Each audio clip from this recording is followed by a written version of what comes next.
Bonjour à tous, je suis Patricia pour ceux qui ne me connaissent pas encore, la fondatrice de Talent et Ressources Coaching ainsi que de la Happy People Academy qui est destinée à promouvoir tout ce qui va être bien-être, gestion des émotions, gestion du stress notamment et lâcher prise, enfin voilà, tout ce genre de choses. Donc aujourd'hui, je vous retrouve pour vous parler de la peur de la réussite. Et oui, ça peut paraître bizarre, mais nombreux sont ceux qui ont peur de la réussite tout autant que peur de l'échec. C'est d'ailleurs l'une des peurs les plus fréquentes. Euh, Quand on parle donc de peur, quelle que soit la peur, hein, que ce soit la peur de l'échec, la peur de la réussite, la peur de changement, c'est une peur, c'est une énergie. Derrière la peur, il y a une énergie qu'on peut maîtriser. D'ailleurs, la peur, c'est l'un des états préalables ou successifs en fonction du mode, enfin de l'enchaînement des choses. C'est donc l'étape préalable ou successive à la certitude. Préalable quand on n'a pas encore atteint de certitude et qu'on ne sait pas ce qui va se passer derrière, donc il y a des peurs qui s'installent. On est confronté très très souvent à des croyances, à des limites, à ce genre de choses ou étape successive quand à la certitude va succéder une période de doute qui peut être liée à un échec, qui peuvent être liés à des événements de vie. Donc je vais essayer de vous expliquer un peu comment fonctionne la peur. À la base, la peur, c'est un mécanisme de protection. Elle a donc forcément, à un moment donné, eu une raison d'être. Sauf qu'aujourd'hui, cette peur est devenue une illusion. Parce que, vous le comprenez facilement, si c'est une peur qui est liée à quelque chose de passé, le passé, c'est plus qu'un souvenir. Donc, c'est quelque part une illusion. Elle n'a pas de matérialité concrète dans votre présent. Si c'est la peur de ce qui va se produire dans votre futur, là encore, c'est une illusion parce qu'elle n'a pas non plus de matérialisation concrète dans votre présent. Donc la peur, d'une manière générale, c'est une énergie et c'est quelque chose qui n'existe pas. Elle n'existe que dans la petite histoire qu'on se raconte dans la tête. Ça fait de bonnes nouvelles. Le fait que ce soit une illusion et une énergie, une histoire qu'on se raconte dans la tête, ça veut dire qu'on va pouvoir avoir forcément une influence dessus. Alors les peurs, quelles qu'elles soient, elles découlent toutes des trois peurs primaires de l'être humain. La première peur, c'est la peur du rejet, la peur de l'abandon, que tout être humain connaît plus ou moins, à des degrés différents, mais qui est présente en nous. La deuxième peur, c'est celle de ne pas être à la hauteur, celle de décevoir. Est-ce que je vais pouvoir mener à bien la mission que je me suis fixée? Et vous comprenez, vous voyez tout de suite la corrélation qu'on va voir un peu plus tard avec la réussite. Et enfin, la dernière peur de l'être humain qui découle des deux premières, c'est est-ce que je suis digne ou est-ce que je mérite? Et la peur qui va avec, c'est la peur de ne pas mériter, de ne pas être digne de. Et elle est forcément, là encore, elle a un lien avec la réussite. Alors comment ça s'articule? Je propose qu'on décompose tout ça brièvement et de manière assez simple. La peur d'être aimé par rapport à la réussite, c'est quoi? On va prendre l'exemple d'un collaborateur qui va monter en grade. Qu'est-ce que vont penser mes collègues? Comment ils vont le vivre? Est-ce que je vais faire des jaloux? Est-ce qu'ils vont continuer à m'aimer maintenant que j'ai le titre de chef? Quelle réaction ça va susciter, va susciter pardon, ma réussite dans mon entourage, chez mes parents, chez mes proches? J'ai mon fiancé par exemple qui est au chômage. Comment il va réagir si moi je réussis? Voilà, ça va être tout cet imbroglio qui va se mettre dans la tête de peur, de croyances, de limites et de tout ce qui peut entourer une réussite. La deuxième chose, qui est donc en lien avec la peur de ne pas être à la hauteur, c'est ok, je vais réussir, je réussis à accéder à tel poste ou je réussis à monter mon entreprise, elle est prospère, elle est pérenne, mais est-ce que je vais être capable, est-ce que je vais être à la hauteur, est-ce que je vais être en mesure de la faire perdurer dans le temps par exemple? Ou est-ce que je vais être capable de répondre aux exigences que m'impose ce poste ou aux exigences qui veulent que je fasse progresser mon entreprise. Donc, suis-je capable de, ai-je la compétence à faire progresser? Donc là, vous voyez en plus les prémices d'une autre peur qui est la peur de l'échec. Donc, derrière toute peur de la réussite, il y a également les prémices, elles portent les germes de la peur de l'échec.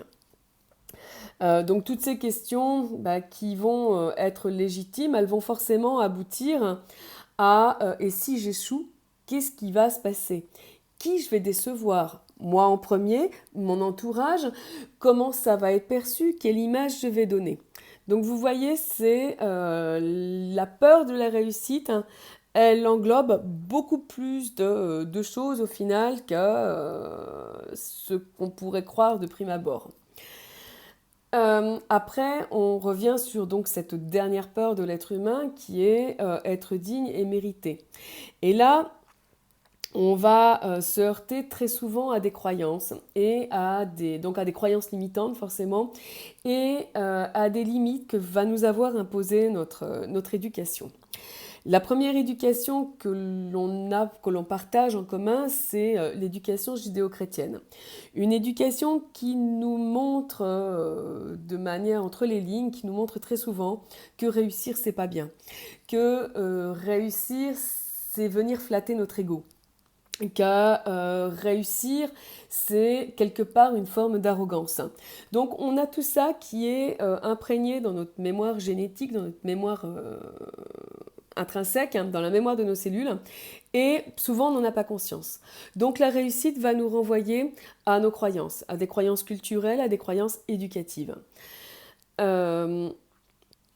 veulent donc réussir, c'est pas quelque chose de bien. Donc on se reconfronte à cette je ne mérite pas.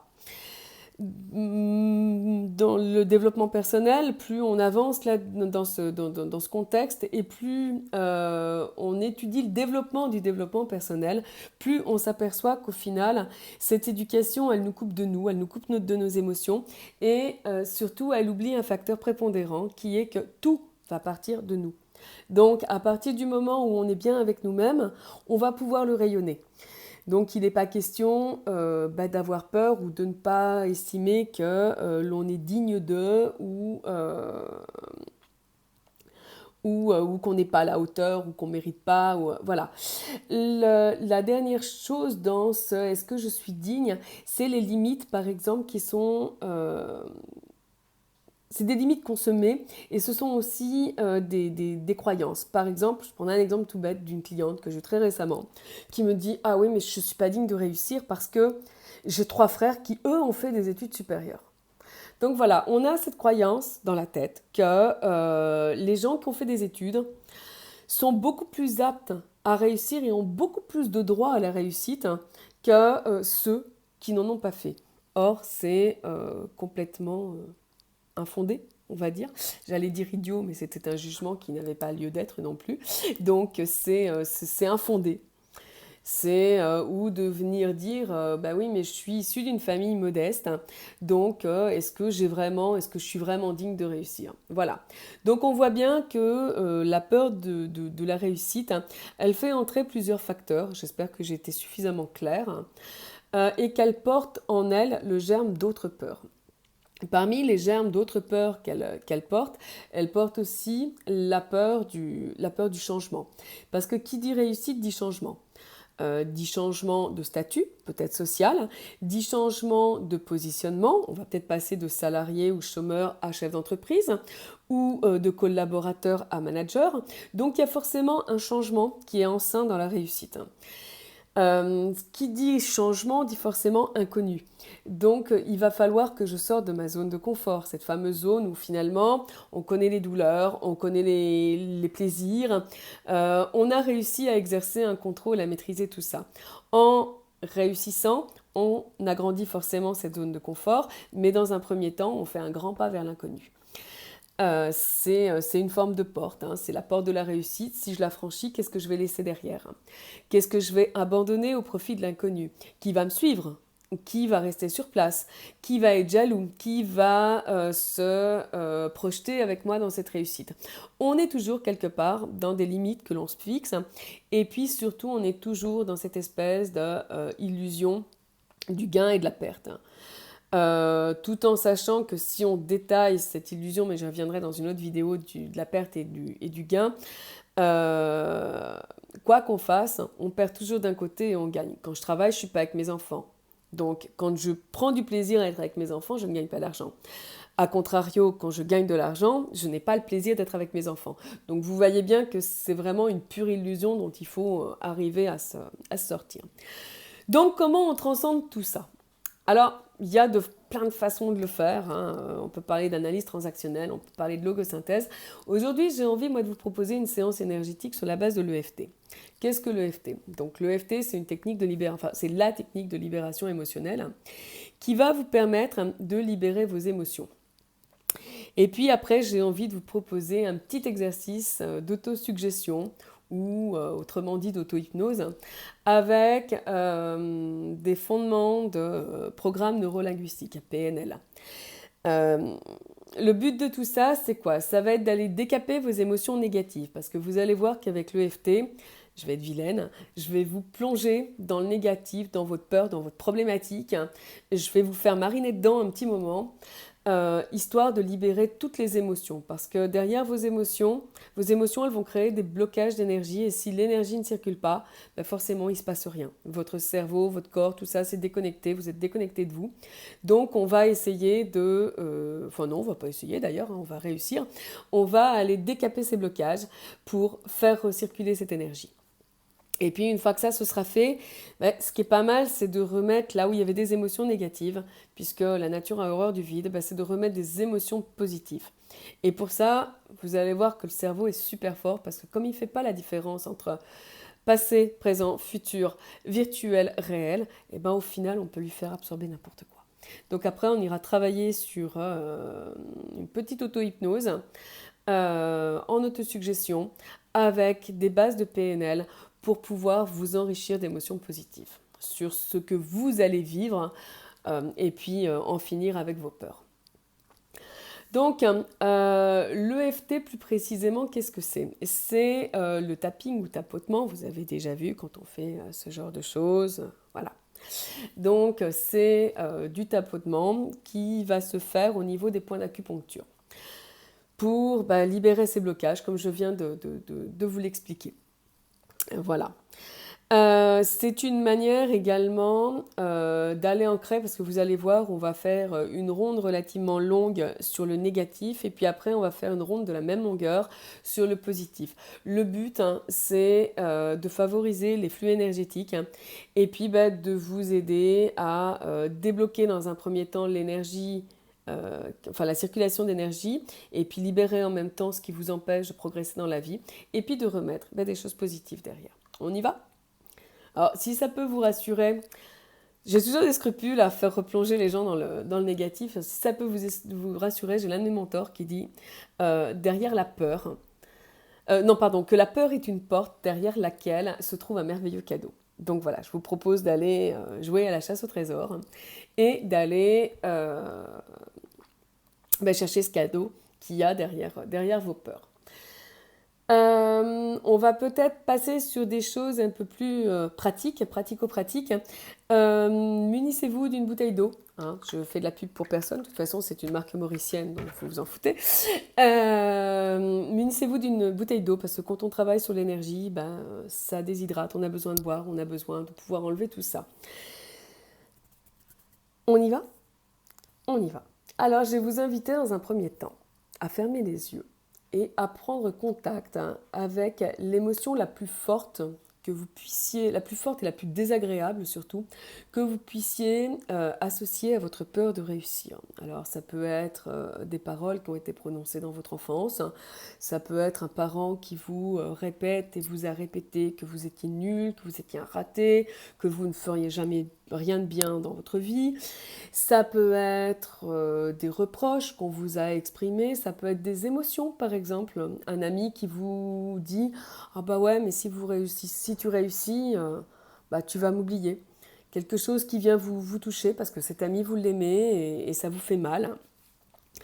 Donc je vais vous inviter à vous connecter à cette douleur, à ce qui vous fait mal, à cette émotion qui est lourde, qui est négative, et qui vous empêche d'aller vers votre réussite.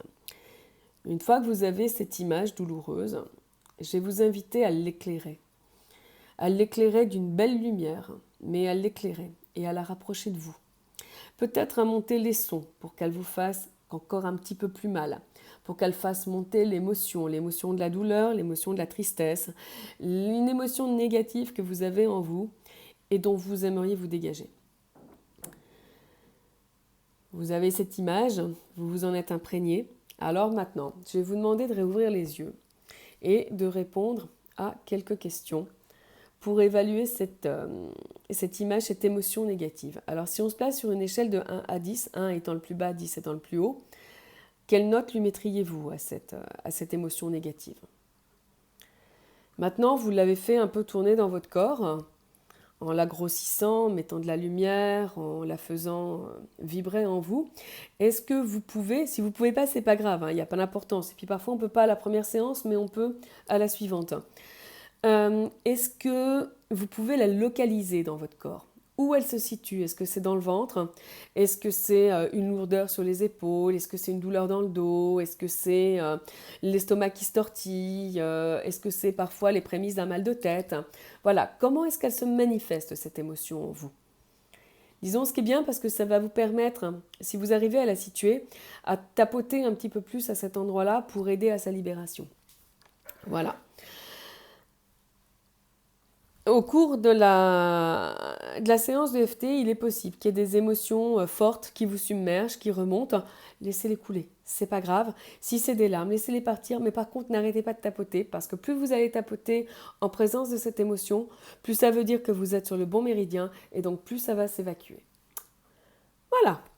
Donc, pour démarrer le tapping, je vous demande de vous connecter à cette image douloureuse et gênante, inconfortable. Alors, il ne faut pas non plus qu'elle vous mette dans un état pas possible, à la limite de ce qui est gérable pour vous. Et puis, on va commencer à tapoter en considérant des phrases. Alors, j'ai pris des phrases stéréotypées, standards, qui vont peut-être pas résonner en vous. Alors, sachez que si elles ne résonnent pas en vous, déjà, vous pouvez très bien changer la phraséologie. Et si ça ne résonne pas en vous, sachez que ça ne créera pas non plus de problème. Ça vous aidera à en éliminer un.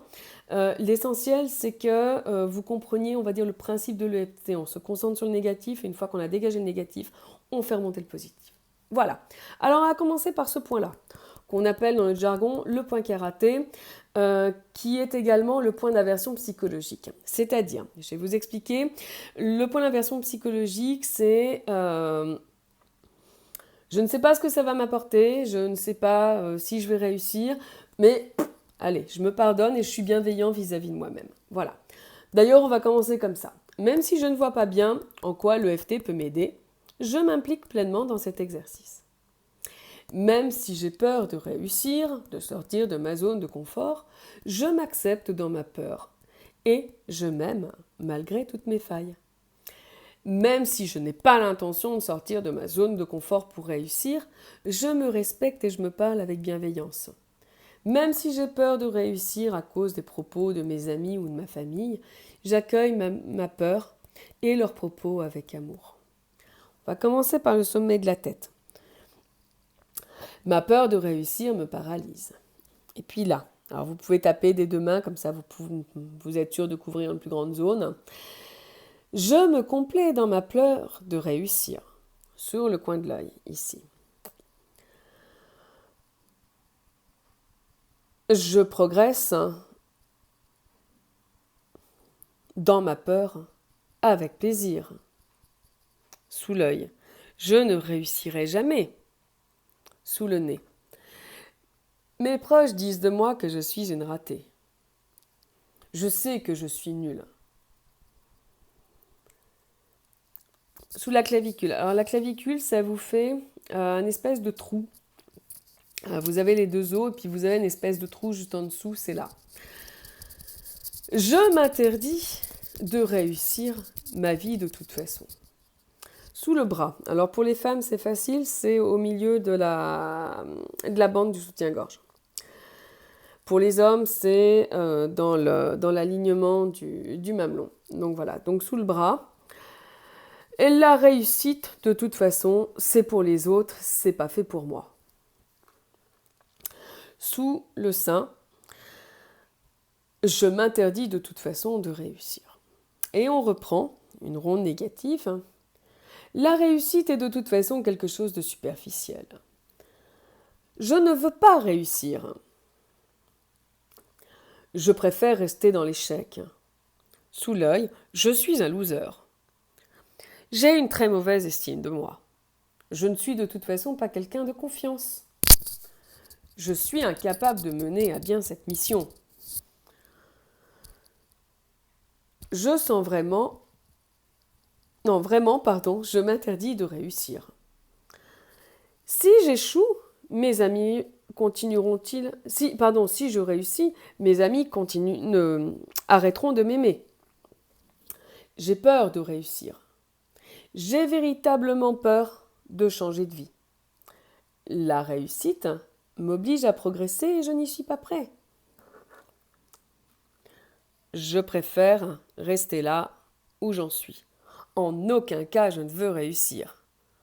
L'argent, me faire plaisir dans la vie, avoir du kiff, sont des comportements d'égoïstes. Je ne connais personne de toute façon qui réussit dans tous ces domaines de vie. Les actualités montrent très bien que la réussite est réservée à certains. Je ne réussirai pas. Je vous invite donc à prendre une grande respiration et à souffler. Une grande respiration ventrale, donc je vous rappelle le principe, quand j'inspire, je gonfle le ventre et quand j'expire, j'essaie de le faire plus petit possible pour évacuer tout l'oxygène que j'ai dans les poumons. Voilà, vous faites ça 3 fois.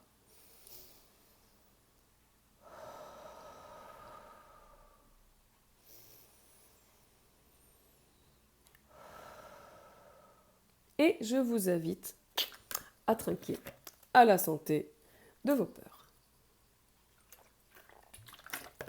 Maintenant que vous avez fait ce travail, est-ce qu'il s'est passé quelque chose dans votre corps? À combien vous évalueriez cette émotion? Est-ce que l'image que vous aviez au début de la séance dans votre tête s'est modifiée? Ou s'est-elle remplacée? Est-ce qu'une autre image est venue s'y substituer? Est-ce que vous avez ressenti des choses? Est-ce que vous avez ressenti de l'émotion qui bougeait, par exemple? Est-ce que l'émotion s'est déplacée? C'est pas rare que l'émotion qui était dans le ventre vienne se localiser sur les épaules. Qu'est-ce qui vous anime? Qu'est-ce qui se passe en vous? Voilà, est-ce que l'émotion a migré? Est-ce que la douleur a changé? Est-ce que son intensité a changé? Est-ce que votre ressenti par rapport à votre corps a changé? Voilà, je vous invite à explorer un petit peu tout ça, puis à faire un bilan. Donc une fois que vous l'évaluez, si vous évaluez que l'intensité, sur une échelle toujours de 1 à 10, 1 étant le plus bas, 10 étant le plus haut, se situe à 3, je vous invite à continuer.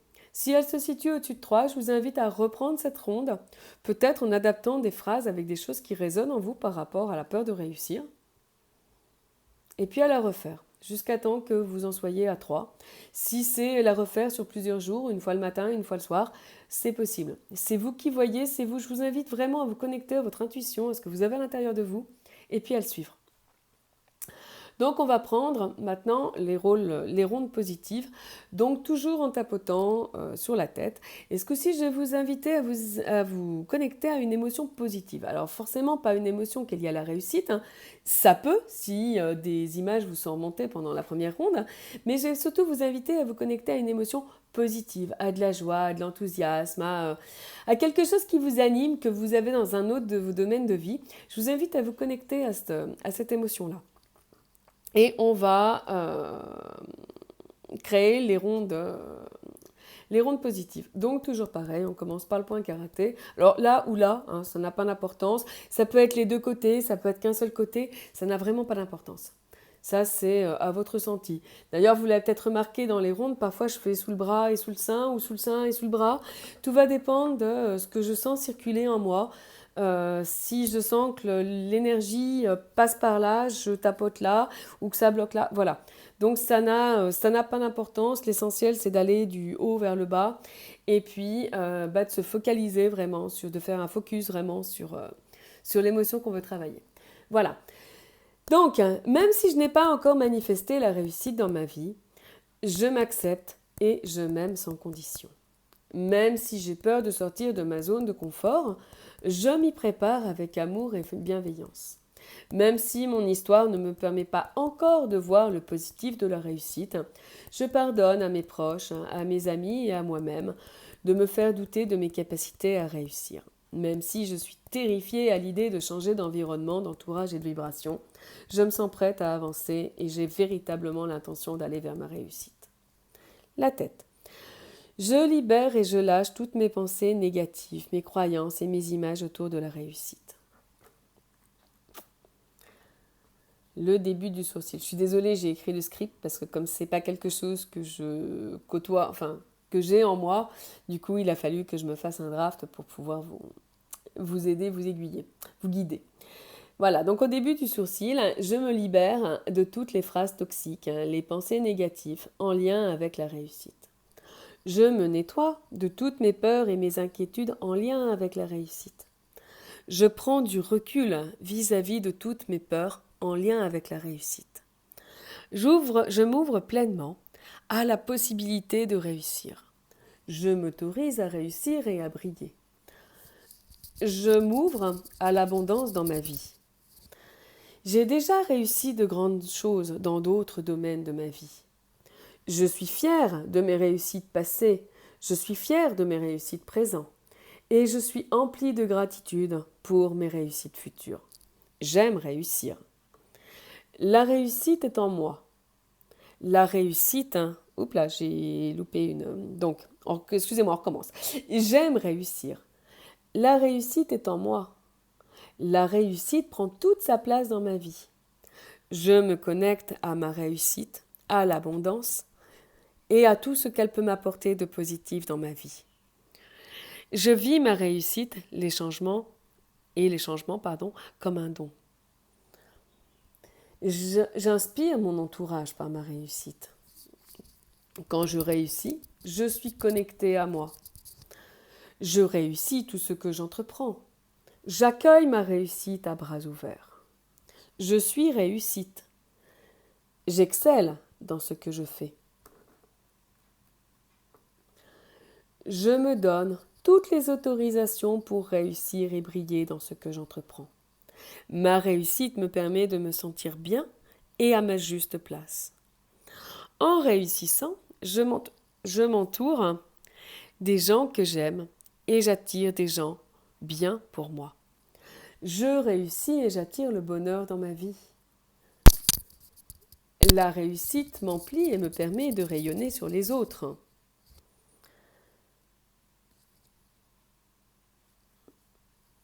J'aspire à une réussite inspirante.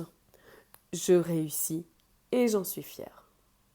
Comme lors de la première ronde négative, je vous invite à souffler 3 fois, à expulser vos émotions et surtout à vous hydrater. Alors, maintenant, même chose, je vais vous inviter à vous connecter à vos émotions, à vos ressentis. Qu'est-ce qui s'est passé en vous? Est-ce que des images sont nées? Est-ce que des émotions ont commencé à naître et à monter quand vous faisiez cette ronde? Donc maintenant, alors si possible tout de suite après la ronde, si c'est pas possible, essayez de faire ça dans la journée au moins. Je vais vous inviter à créer une nouvelle histoire pour venir vous emplir de tout un tas de sensations positives. Parce que vous êtes aujourd'hui libéré d'une partie des émotions négatives, peut-être de toutes, ce que je souhaite, mais il est important que votre subconscient ait autre chose à mettre à la place, parce que vous le savez, la nature a horreur du vide, donc le subconscient va remplacer par le premier truc qui va passer, que ce soit bien ou pas, mais il va se dire tiens j'ai une case vide, donc je la remplis. Donc autant que ce soit vous qui la remplissiez, et d'ailleurs cet exercice-là, il peut être fait dans le cadre de la peur, d'une peur de la réussite, mais il peut être fait sur toute et n'importe quelle croyance que vous pourriez avoir et dont vous avez le besoin et la nécessité de vous débarrasser pour avancer. Alors, je vais vous inviter à vous raconter une nouvelle histoire. Donc, qu'est-ce qu'on fait pour se raconter une nouvelle histoire? Vous allez imaginer l'histoire de votre réussite. Et pour ça, je vais vous inviter à prendre un crayon et un papier et à l'écrire. À écrire cette histoire telle que vous avez envie de la vivre, à écrire les ressentis qui vont l'accompagner, les émotions, à raconter comment elle se déroule cette réussite, qui va vous entourer par exemple, quels sont les gens qui vont vous féliciter, quels sont les gens qui vont vous accompagner, vous porter, qu'est-ce qui va naître de cette réussite, comment vous allez vous sentir, tout ce qui va l'entourer, tout ce qui vous fait du bien, tout ce qui vous fait plaisir, tout ce qui est beau, tout ce qui est magique. Imaginez, hallucinez, rêvez.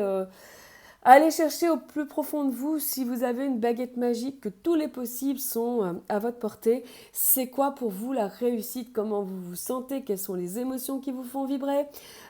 Quelle est la magie qui va s'installer dans votre vie? Voilà, c'est tout ça. Vous allez aller le chercher, vous l'écrivez. Alors ça peut faire une page, 10 pages, 20 pages.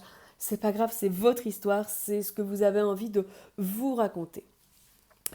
Et là, je vais vous inviter, alors si vous pouvez vous l'enregistrer, c'est génial, parce que si vous enregistrez cette histoire, bah, vous allez pouvoir vous la repasser. Alors pourquoi je vous fais faire ça? Parce que l'histoire que vous allez écrire, que vous allez emplir de vos émotions positives, elle va agir comme des autosuggestions. Les autosuggestions, c'est l'un des composants de l'hypnose et donc ça va agir sur vous comme une bande d'auto-hypnose que vous allez écouter. Et plus vous allez l'écouter, plus vous allez vous laisser bercer par cette histoire, plus votre cerveau, votre subconscient va aller chercher des choses positives, des choses qui vous animent, qui vous font du bien et il va y mettre des émotions de joie. Peut-être que vous allez avoir des larmes de joie qui vont couler. Peut-être que cette scène, elle va vous amener de la joie, de l'enthousiasme, l'envie d'aller plus loin. C'est tout ce que votre cerveau va capter en auto-hypnose. Il y a ce que vous avez mis et ce que lui va mettre, parce qu'il va aller analyser son immense base de données de faits positifs et il va se dire « Ah tiens, là j'ai vécu de l'enthousiasme. L'enthousiasme chez moi, ça crée ça. » Alors hop, il va vous l'agrémenter et il va vous constituer avec ça une nouvelle croyance. Ce ne sera pas une peur, ce sera une croyance positive qui va vous porter à avancer. Donc une fois que vous aurez fait ça, une fois que vous aurez, soit une fois que vous serez relu, soit une fois que vous aurez enregistré votre bande et écouté votre bande, je vais vous demander de prendre une scène. Une scène qui caractérise et qui réunit pour vous toutes les composantes de votre réussite. Ça peut être des gens, ça peut être des sentiments, ça peut être des sentiments et des gens. Ça peut être une remise de prix. J'ai très récemment une coachée qui m'a raconté que elle imaginait son prénom et les gens qui scandaient en applaudissant et puis qui la portaient au-dessus d'eux. Ça peut être ça. Ça peut être tout ce qui vous fait vibrer, tout ce qui éveille une émotion chez vous. Donc je vous invite à faire circuler cette émotion, à la sentir, à voir où elle vibre, d'où elle part, où elle va, à essayer de la faire circuler au maximum en vous pour qu'elle vous remplisse. Une fois que vous avez cette scène, et puis faire le même exercice qu'au début. Donc cette scène, vous l'éclairez. Vous lui mettez une lumière, vous pouvez la changer de couleur si vous avez envie de couleurs plus flashy, de choses qui soient, de monter le son pour entendre mieux les rires, pour entendre mieux les remarques, la vie, pour essayer de vous imprégner de tout ça. Vous pouvez, tripoter un objet qui vous inspire ou une coupe qu'on vous a remis. Enfin, tout est possible. Donc, emplissez-vous, augmentez le son, augmentez le volume, rapprochez cette image au maximum de vous. Essayez de vous en imprégner, elle est là, elle est tout près de vous, elle est palpable, vous pouvez la sentir, vous pouvez la goûter, pourquoi pas, ça peut être une image sur un gâteau, vous pouvez imaginer tout ce que vous voulez. Mais rapprochez-vous de cette image et puis vivez-la, ressentez-la par tous les pores de votre peau. Puis une fois que vous avez fait ça, vous faites tourner toute cette énergie en vous. Vous la sentez, elle vous remplit, elle vous fait vibrer, elle vous amène des sensations. En même temps que je le vis, vous voyez, ça suscite des émotions chez moi. Donc, allez chercher tout ça, faites vibrer tout ça, allez vous emplir de tout ça. Et puis, une fois que ça c'est fait, une fois que vous l'avez bien, une fois que l'émotion elle est là, qu'elle vous prend là, par exemple, comme c'est le cas pour moi maintenant, vous allez aller imprimer, par exemple, sur votre main, un petit geste, un petit pincement. Alors ça peut être là. Moi j'aime bien le faire là parce qu'en plus là il y a un centre d'énergie qui est assez fort dans le corps. Donc j'aime bien le faire à cet endroit-là. Voilà, le pouce au-dessus et puis appuyez là. Et vous allez l'ancrer. Et la magie de cet exercice, c'est que quand vous allez vous sentir un petit peu en baisse d'énergie, vous allez pouvoir aller réactiver ce point et ça va faire instantanément remonter toute l'émotion que vous y aviez associée, toute l'émotion positive que vous y aviez associée. Voilà. J'espère que cette petite séance de EFT, PNL, auto-hypnose, tout mélangé, vous aura plu, que vous m'en voulez pas trop d'avoir fait remonter plein d'émotions négatives au démarrage. J'espère que je me suis bien rattrapée à la fin. Je vous souhaite une super journée, surtout une super méga réussite. À bientôt!